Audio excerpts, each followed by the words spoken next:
کہ امام الانبیاء علیہ الصلوۃ والسلام میرے قریب کا آقا تشریف فرما ہے اور جہاد کی بات ہو رہی ہے. دو ننے مجاہد آ گئے, دونوں سگے بھائی ہیں. ایک اس سرکار نے کہا کہ آؤ تم جہاد کے لیے قبول ہو.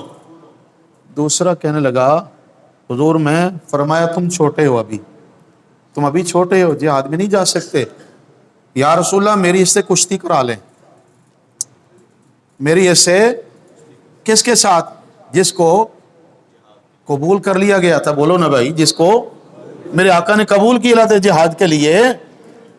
تو فرمایا حضور میری اس سے کشتی کرا لیں, اگر میں اس کو گرا لوں تو پھر میں حقدار ہوں جانے کا. میرے سرکار فرماتے چلو ٹھیک ہے. اب جو بڑا بھائی ہے نا, چھوٹے کے ساتھ کشتی ہونے لگی تو پتہ جو چھوٹا بھائی ہے وہ بڑے کان میں کیا کہتا ہے, یار تجھے حضور نے قبول کر لیا تو آپ پہ ہی گر جا, میرا بھی کام بن جاوے. اسے نہیں پتا کہ میں جہاد میں جاؤں گا تو میرے گردن کٹ جائے گی, میں جہاد میں جاؤں گا تو میرے جسم کے پرسکے اٹھ جائیں گے, میں جہاد میں جاؤں گا تو میرے بازو بھی کٹ جائیں گے. اللہ اکبر, قربان جائیں وہ صحابہ کرام کی اولادیں تھیں, وہ صحابہ کرام کی تربیت یافتہ اولادیں تھیں. ان کے دلوں کے اندر ماؤں نے دودھ پلاتے ہوئے وہ رسول اللہ کے نام کی لوری دے کر دودھ پلاتی تھی. اور ماؤں نے جب بچوں کو پیدا کیا تو ان کے پیدا ہوتے جب بچے نے ہوش سنبھالا تو ان کے کانوں میں یہ بات ڈالی گئی, فضل اللہ المجاہدین علی القائدین درجہ.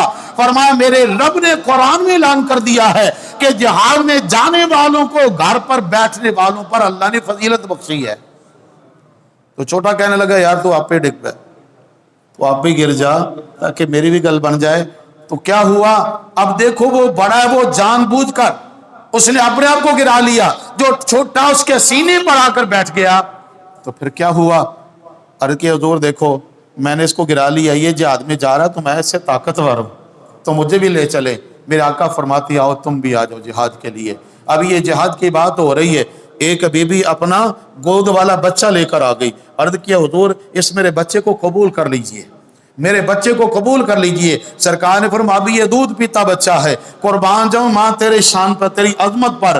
تو نے رسول اللہ کی بارگاہ میں آنکھیں چھلک پڑی. عرض کرتی حضور یہ بچہ پیدا ہونے والا تھا, اس کا باپ میدان جہاد میں شہادت پا گیا ہے, اس کے جانے کے بعد اللہ نے مجھے بیٹا دیا ہے.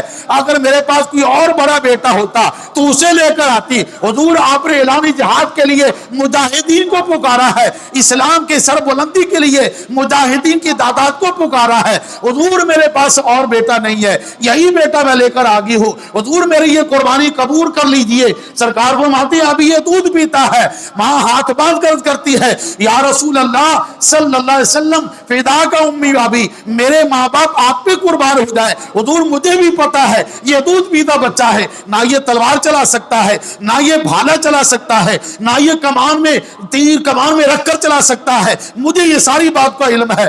حضور کسی مجاہد کو دے دیجئے جس کے پاس ڈھال نہ ہوگی, جس کے پاس تلوار کا وار روکنے کے لیے آلہ نہیں ہے, اس مجاہد کو میرا بچہ دے دیجئے.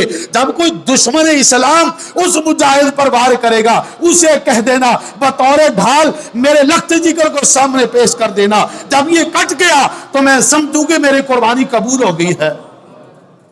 اللہ اکبر, میرے سرکار کی آنکھیں چھلک پڑی. حضور فرماتے ہیں تیری قربانی قبول ہو گئی ہے, یہ اسلام کی امانت ہے تمہارے پاس, یہ اسلام کی امانت ہے تمہارے پاس, لے جاؤ اس کی خدمت کرو, اس کو جوان کرو. جب یہ جوان ہو جائے گا اسلام خود ہی میدان جہاد میں سے بلا لے گا.